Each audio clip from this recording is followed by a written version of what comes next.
Seja muito bem-vindo ou bem-vinda a mais um vídeo aqui do podcast A Luz da Bíblia, com conteúdo que sempre vai edificar a sua vida e o seu ministério.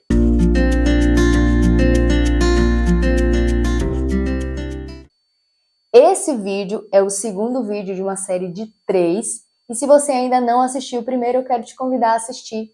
Tenho certeza que vai edificar a sua vida. E o tema para esses 3 vídeos é o engano. Será que nós estamos sendo enganados sem perceber? Isso porque o engano é um dos sinais dos últimos tempos. O próprio Jesus, em passagens também como Pedro, o próprio Paulo, ele alerta os cristãos que um dos sinais dos últimos tempos é que haveria muitos falsos mestres, falsos doutores e falsos profetas, que seriam influenciados por sua ganância ou por sua avareza para propagar ensinos falsos. E nós, como cristãos, precisamos nos munir, nos proteger contra esses enganos, e isso só é possível com um discernimento à luz das Sagradas Escrituras. Por isso eu quero lhe convocar, lhe convidar para que você pegue a sua Bíblia e toda vez que você vê um novo episódio aqui no podcast A Luz da Bíblia, você já pode assistir com sua Bíblia do lado, porque você vai se utilizar dela, porque não faz sentido ser a luz da Bíblia se nós não nos apropriarmos do que as Sagradas Escrituras diz, tá bom? E hoje nós vamos continuar meditando nas cartas do apóstolo Paulo a Timóteo, e hoje especificamente nós vamos meditar em 2 Timóteo capítulo 2, versículo 15, que diz assim: procura apresentar-te a Deus aprovado, como obreiro que não tem de que se envergonhar, que maneja bem a palavra da verdade. No vídeo passado, nós entendemos um contexto geral e a convocação de Timóteo. Hoje nós vamos entender especificamente o contexto que Timóteo estava aqui. Timóteo já havia recebido o ministério. E nessa carta do apóstolo Paulo, ele está cuidando da igreja, especificamente de uma igreja em Éfeso. E lá na igreja de Éfeso, Timóteo vai enfrentar muitas dificuldades. Ele vai ser atingido por muitas dificuldades. E o apóstolo Paulo até fala: lembro-me das tuas lágrimas, faço sempre menção de ti nas minhas orações, porque Timóteo passou por um momento muito difícil.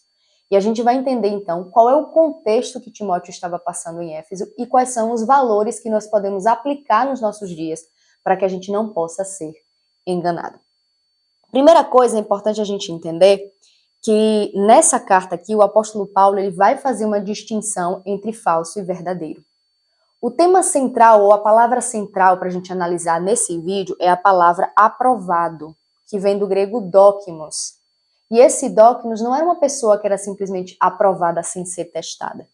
Era um aprovado depois de ser testado para autenticar que ele realmente é alguém aprovado. O que Paulo estava dizendo a Timóteo é que ele precisava se empenhar com pressa, com diligência, para apresentar-se diante de Deus aprovado.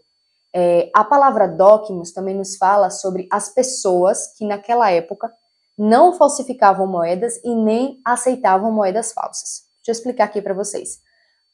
Antigamente não existiam bancos, né, sistemas bancários que imprimissem dinheiro ou que controlassem a falsificação ou a propagação de moedas falsas. No tempo antigo, as moedas eram de metais e esse metal ele era derretido, era colocado em formas e as pessoas tiravam esses metais das formas e descartavam as outras partes da forma. Acontece que muitas pessoas pegavam aquelas partes descartáveis e arredondavam em formato das moedas para imitar aquelas moedas, então fazia com que as moedas falsas circulassem.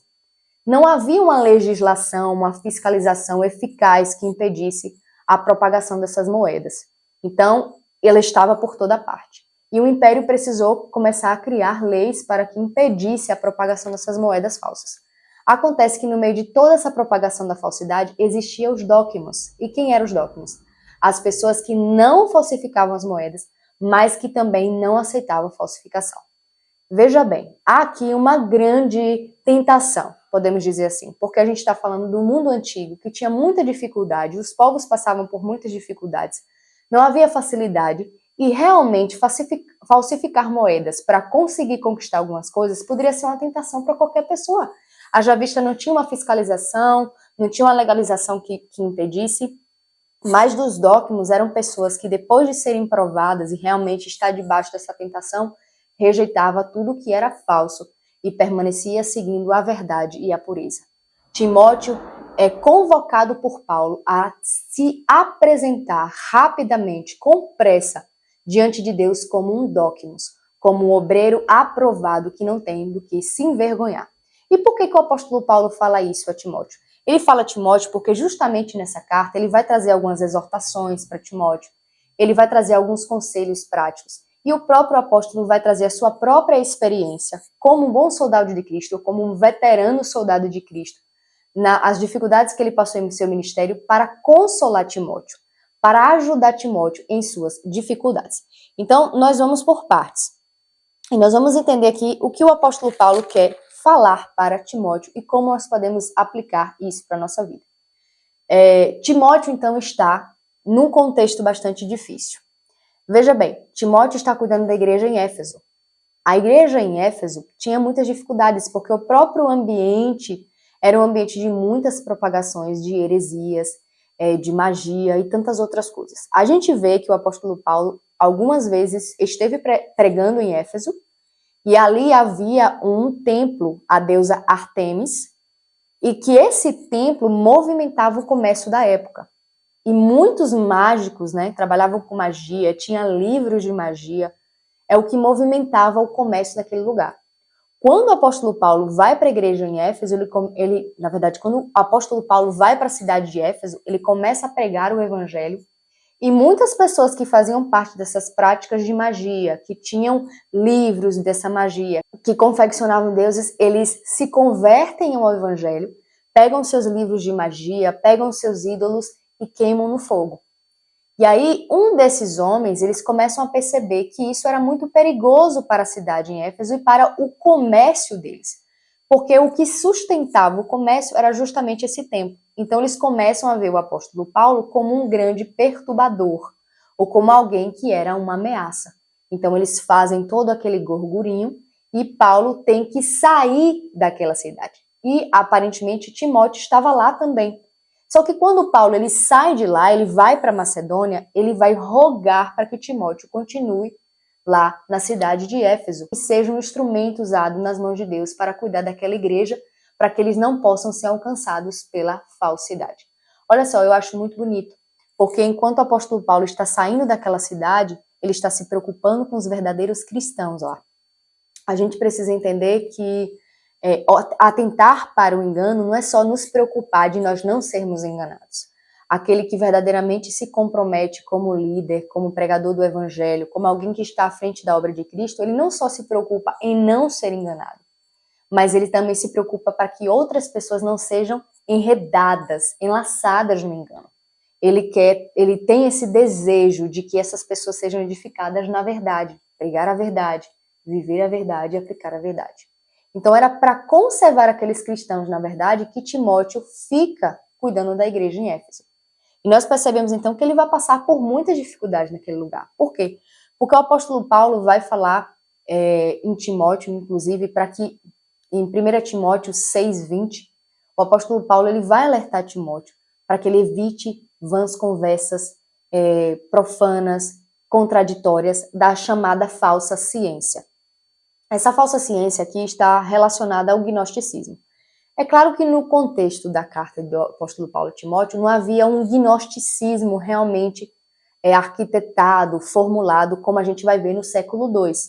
Mas ali já havia um sinal de um proto-gnosticismo, ou seja, proto é de um que vem antes, as primícias do gnosticismo.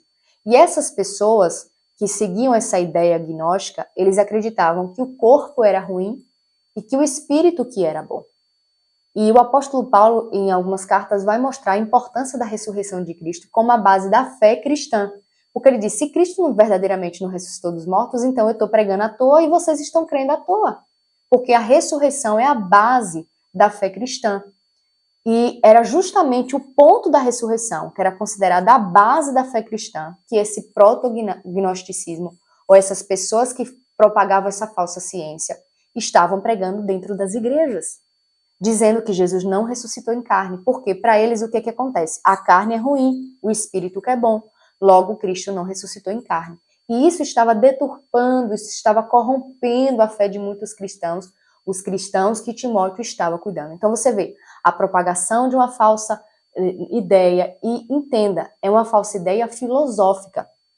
Uma ideia filosófica que estava querendo passar por cima ou está cobrindo aquilo que a Sagrada Escritura diz, aquilo que era verdade pregado entre os cristãos. E a gente precisa entender, nós não podemos ser enveredados por pensamentos ou ideias filosóficas. Tem gente que quer pensar filosoficamente, quer filosofar, né, como dizem muitas pessoas, mas acabam em suas filosofias negando a verdade das Sagradas Escrituras. E o engano começa por aí. O engano começa com filosofias que parecem até ser agradáveis, que parecem ser atraentes, que parecem ter boa aparência, mas negam a Jesus Cristo. Paulo também fala a respeito disso aos Colossenses, ele fala para que ele evite essas filosofias que é segundo os rudimentos do mundo, mas não segundo Cristo. E era sobre essas dificuldades que Timóteo está enfrentando. E era muito difícil, porque Timóteo não só tinha uma pressão externa de uma cidade em Éfeso que era extremamente idólatra, que tinha um templo para a deusa Ártemis, mas ele também tinha que combater a propagação do engano dentro da igreja, de pessoas que se achavam na autoridade de falar. Note, há uma divergência dentro da igreja. Aqueles que apoiam o posicionamento e a visão filosófica e que se rendem a ela contra o princípio bíblico. Nós precisamos tomar cuidado. Nenhuma visão que parece ser bonita e nega o que a Sagrada Escritura diz deve ser aceita. Isso é engano. Logo, o discernimento parte da luz da Sagrada Escritura. Inclusive, para conservar essa verdade, o apóstolo Paulo chama Timóteo de guardião, porque ele diz assim: guarda o teu depósito, para que essas falácias não roubem o teu depósito. Quando ele diz que Timóteo é o guardião do depósito, ele não está falando de um depósito como um tesouro no museu. A palavra de Deus não é como um tesouro no museu, algo que deve ser trancado, guardado para que não seja violado nem danificado. Não, ele está falando de um depósito que é vivo. É como uma semente, que só faz sentido se for plantada, germinada e dar fruto. Ele está falando de um depósito vivo, que corre o risco de ser perdido, já que Paulo diz que você precisa guardar. Então ele está dizendo, corre o risco de ser perdido. E se você não guardar esse bom depósito, e você se render a essas falácias, e você se render com essas pessoas, você vai perder aquilo que Deus lhe confiou. Então o apóstolo Paulo traz uma exortação para Timóteo para guardar o depósito, que é a verdade do Evangelho. E toda essa dificuldade trouxe muita tristeza para Timóteo. Era realmente muito duro você pregar a verdade. E isso toma tempo, sabe? Isso toma tempo, porque a gente já vê que a própria ordenação do diaconato, né, foi criada justamente nessa perspectiva de que os obreiros tenham tempo para se dedicar na oração e na palavra, porque isso exige tempo, porque isso exige dedicação. Então, ele precisa gastar tempo lendo a palavra e conhecendo. Só que quando você vai combater heresias, isso toma tempo. Por isso que o apóstolo Paulo diz assim, não perca seu tempo com essas discussões. Só prega a verdade. Mas é um conflito muito grande dentro da igreja. Você pregar a palavra e pessoas dentro da própria igreja dizer que aquilo não é verdade. Então, era uma situação bastante complexa que Timóteo tinha que passar no contexto externo, mas principalmente no contexto interno. E isso traz dificuldades para Timóteo. E na segunda carta do apóstolo Paulo a Timóteo, nós vemos ele exortar Timóteo. Ele vai trazer o seu próprio exemplo, as próprias feridas, as próprias dificuldades que ele passou no ministério para consolar Timóteo, para que ele permaneça firme nos caminhos do Senhor. E aí, fazendo aquilo que Deus lhe chamou. Então, no capítulo 1, Paulo então vai trazer a sua própria experiência, as suas próprias dificuldades para consolar Timóteo. A primeira coisa que o apóstolo Paulo diz a Timóteo é: Timóteo, eu sou apóstolo pela vontade de Deus. Veja bem, o apóstolo Paulo ele se utiliza da palavra grega para falar vontade, da palavra thelema. Na Bíblia, especificamente no Novo Testamento, vai nos falar sobre 2 tipos de vontade de Deus. Tem a thelema, que é a vontade moral de Deus. É um desejo de Deus que pode tanto ser atendido pelos homens, como rejeitado pelos homens. E existe a boilé, que é o decreto de Deus. Aquilo que Deus decreta, que mesmo que o homem não queira, ele já decretou e vai ser manifestado. Quando o apóstolo Paulo diz que ele é apóstolo segundo a vontade de Deus, ele vai se apropriar do termo felema, ou seja, Deus chamou e desejou que o apóstolo Paulo fosse um pregador da palavra e ele atendeu ao chamado de Deus. E quando ele atende ao chamado de Deus, então, ele vai passar por algumas coisas. Quando ele se rende à vontade de Deus, ele cumpre os princípios da palavra, como diz em 1 Pedro 4,2, que a gente tem que se preocupar em conhecer a vontade de Deus. Você se preocupou em conhecer a vontade de Deus? Esse é o ponto primordial para não sermos enganados. Porque se a gente não conhecer a vontade de Deus na Sagrada Escritura, tudo que é apresentado para nós vai fazer com que seja um prato que aparentemente saciam a nossa fome ou as nossas carências. Mas é necessário conhecermos de antemão a vontade de Deus revelada nas Sagradas Escrituras para que a gente possa identificar a raiz do engano e se livrar dele e se afastar dele. Então, essa é a primeira coisa que nós precisamos atentar. E ele também cumpre, né, ou então também segue aquilo que Jesus vai ensinar na oração do Pai Nosso, conhecida por nós, que é a oração modelo, onde ele diz assim: seja feita a vontade de Deus, tanto na terra como no céu. A gente tem que procurar viver a vontade de Deus. E aí é interessante porque ele fala: eu sou apóstolo segundo a vontade de Deus, eu não fui chamado segundo as minhas obras, mas eu fui chamado segundo a graça de Deus.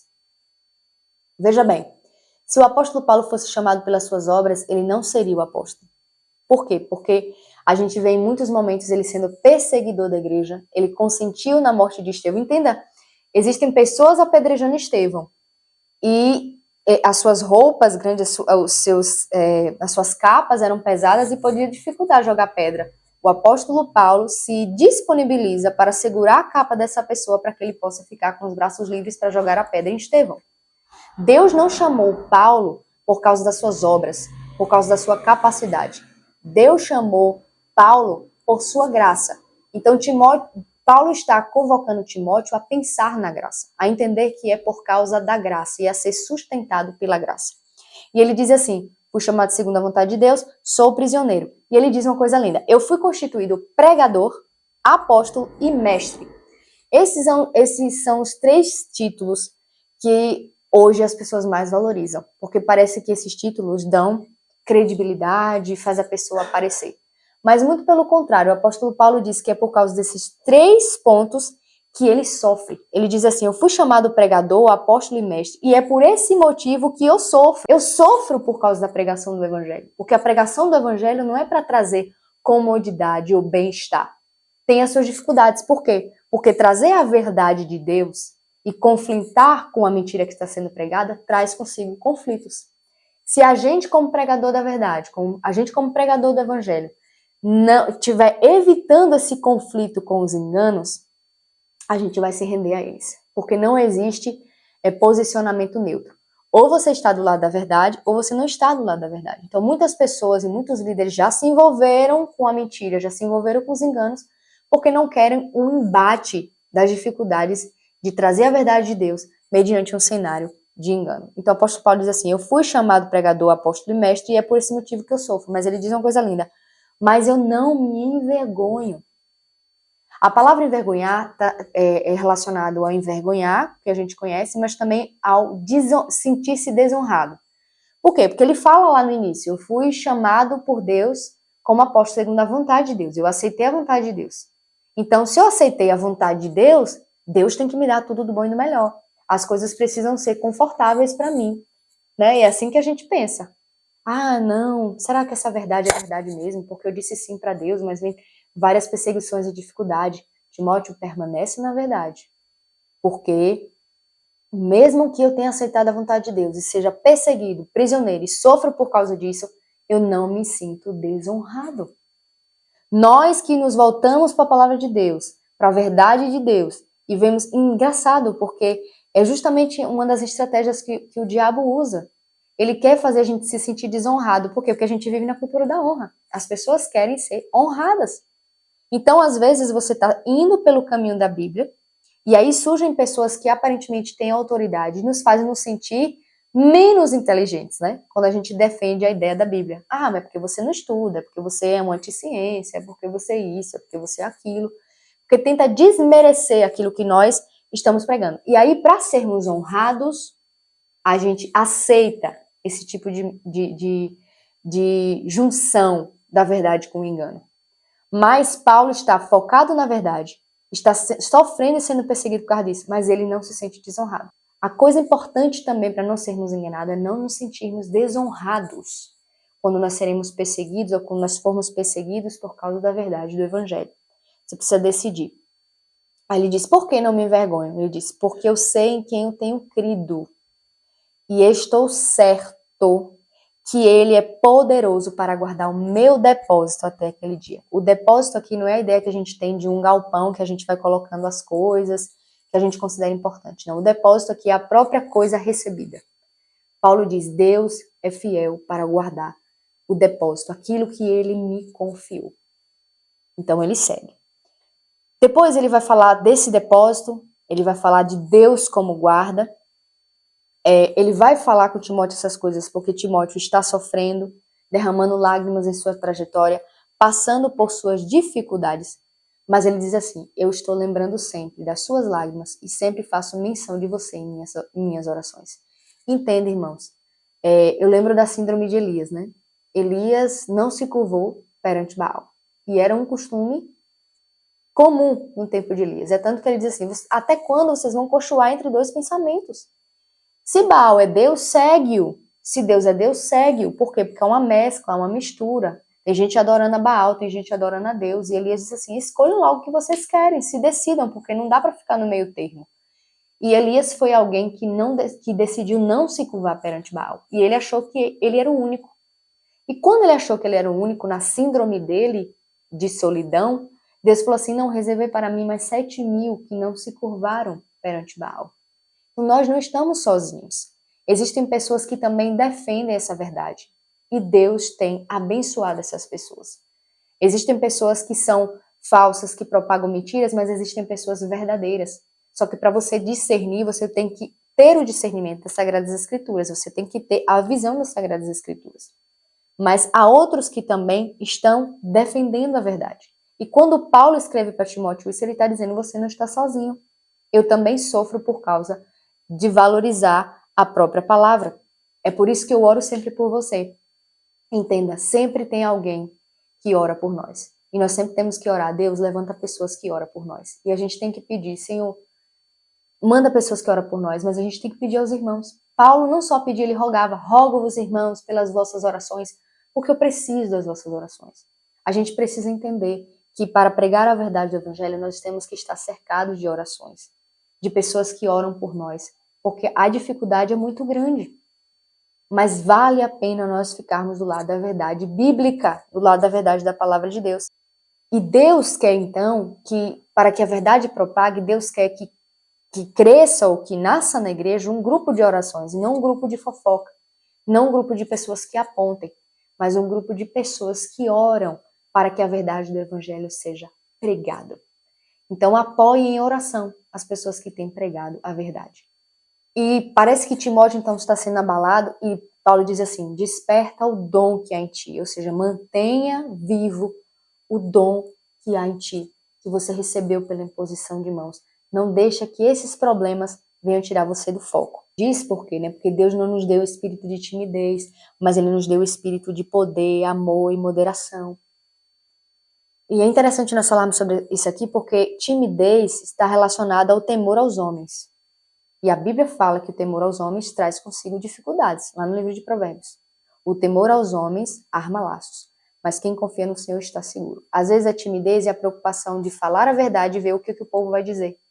Às vezes a gente está muito mais preocupado em negar, a gente tem muito mais a base de negar um engano, olhando para como as pessoas vão nos receber ou vai nos ver com base naquilo, do que verdadeiramente do que Deus pensa, ou de qual é a vontade de Deus para nós. Então, Paulo diz, Deus não te deu espírito de timidez nem medo, Timóteo, mas de poder, de amor e de moderação.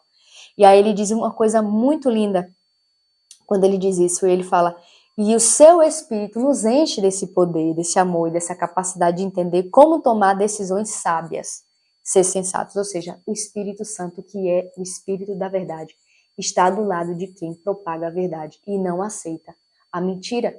Depois, então, o apóstolo Paulo diz assim, guarda o bom depósito. Parece que ele se contradiz com o que ele disse antes, né? Porque Deus é poderoso para guardar o meu depósito até aquele dia. Agora ele disse, você guarda. Mas ele fala assim, guarda o meu depósito mediante o Espírito Santo. O Espírito Santo te auxilia a você guardar o bom depósito. É por meio do Espírito Santo. Não é a sua própria força. Tem gente se desgastando porque acha que é pela própria força. Mas é com a ajuda do Espírito Santo. E aí ele traz uma boa notícia. Esse Espírito que nos fortalece, em quem é possível o depósito ser guardado, ele habita em nós. Ele habita em minhas cadeias aqui em Roma. Ele habita em você aí derramando lágrimas. O Espírito da verdade habita em nós. E ele quer que nós propaguemos a verdade, porque ele não está onde há o engano. Ele nos traz a resistência necessária, a preparação necessária para pregar o evangelho e não aceitar o engano em nosso meio. É preciso se posicionar. E aí o apóstolo Paulo vai trazer alguns pontos específicos, eu vou ler aqui para vocês. Ele vai dizer assim, bem sabes, Timóteo, o que passei na Ásia. Ele vai trazer sua própria experiência para Timóteo. Eles me abandonaram. Eles concordaram em estar comigo, de me auxiliar, mas eles viraram as costas para mim. Eles me abandonaram. E ele cita o nome das pessoas, Figelo e Hermógenes. Sabe, é bom ter pessoas para contar, mas a gente precisa entender que o nosso maior amigo é Jesus. Mas a gente não pode permitir que o abandono de Figelo e Hermógenes nos impeça de acreditar que Deus vai enviar um Onesíforo. Depois ele vai dizer assim, eu sei o que eu passei, mas o Deus de misericórdia me enviou Onesíforo. Ele me reanimou. Ele não se envergonhou das minhas prisões. Ele veio para Roma e procurou diligentemente aonde eu estava preso para me auxiliar. Porque eu acredito que o Espírito Santo, que é verdade, ele auxilia as pessoas que pregam, que estão à frente da obra, que não aceitam mentira, nem o engano. Eu quero dizer para você, líder, que está à frente da obra de Deus, pregador do evangelho, que exerce o ministério, se posicione ao lado da verdade.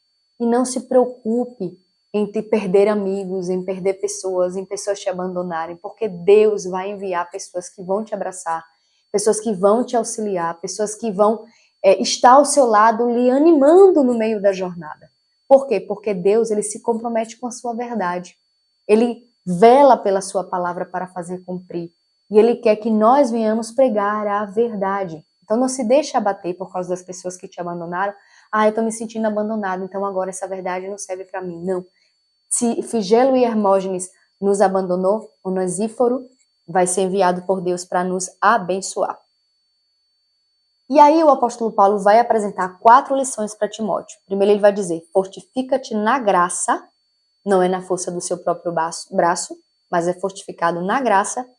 Ele diz, sofre comigo, ou seja, você não está sofrendo sozinho, sofre comigo, porque ele diz, nenhum soldado que milita bem se embaraça com as coisas desta vida, porque ele quer agradar quem me alistou. Eu me imagino Timóteo lendo essa carta. Alguém que estava sofrendo perseguições, talvez desanimando, chorando, se sentindo desamparado, quem sabe querendo abrir mão do depósito, quem sabe querendo abrir mão da chamada, do ministério que recebeu por causa da afronta de outras pessoas. Eu quero dizer uma coisa para vocês, se você posicionou-se ao lado da verdade, não tema as afrontas. O Deus de verdade vai enviar reforço para que você permaneça. Eu creio em remanescentes que Deus está levantando. Eu creio em pessoas que não vão se curvar perante as ideologias deste mundo, os posicionamentos deste mundo, mas que vão se posicionar sempre do lado da palavra de Deus e do lado da verdade. Quais são as dificuldades que Timóteo está passando? Essas falácias, essas discussões, pessoas propagando o engano dentro da igreja e tenta tirar o foco de Timóteo da palavra. E Paulo diz, foca na palavra, foca em apresentar-se com pressa, com esforço. Aqui o verbo é espodazo. É um esforço com veemência e com pressa para apresentar-se diante de Deus aprovado, como obreiro com que não tem que se envergonhar e que maneja bem a palavra da verdade. A palavra manejar aqui é uma expressão de um pão que é cortado em pedaços iguais. Ele está dizendo assim, distribui a palavra da forma certa, da forma correta, na medida correta, e não se deixe embaraçar nem perder o foco da verdade de Deus. Então, os enganos mostrados no nosso tempo, tenta tirar o nosso foco, tenta nos abater, são pressões de todos os lados. Mas Deus está presente e Deus mandará reforços para aquele que não tem uma fé fingida, mas que se preocupa em fazer aquilo que Deus convocou para fazer e se posicionar. Tá bom? Esse foi o vídeo de hoje.